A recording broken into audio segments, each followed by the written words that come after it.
Sir நாங்களும் அதெல்லாம் கடந்து தானே சார் வந்திருக்கிறோம். நாங்க அதெல்லாம் கடந்து தானே நீங்க அதை வந்திருக்கிறோம். கடந்து வந்திருக்கீங்கன்றதுக்காக மட்டுமே எங்க மேல அதை திணிக்கிறது வன்முறை இல்லையா? அது ரொம்ப தப்பு இல்லையா?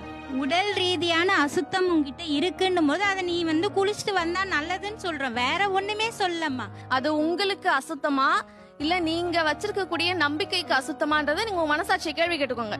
உங்க காலத்துல பீரியட்ஸ் ஹேண்டில் பண்ணதை விட எங்க காலத்துல ரொம்ப சுத்தமா ஹேண்டில் பண்ணிட்டு இருக்கோம். பாருடா ஒரு புது பாயிண்ட். 10 எபிசோட நான் பரபரப்பா கேட்டேன் பாரு. அந்த நேரத்துல இன்னும் கொஞ்சம் நம்ம காலையில எழுந்து குளிக்கணும்னு நம்ம காலங்காலமா இது பண்ணிட்டு வராங்க. தனிமைப்படுத்திருக்காங்க. ட்ரெஸ்ல எல்லாம் இருக்கலாம். தனிமைப்படுத்துறதெல்லாம் சரின்னு நீங்க ஒத்துக்கிறீங்களா? அது அன்டச்சபிலிட்டி இல்லையா? தனிமைப்படுத்துறதுன்னு இல்லம்மா, தனியா படுத்துக்கோன்னு தானே சொல்றாங்க.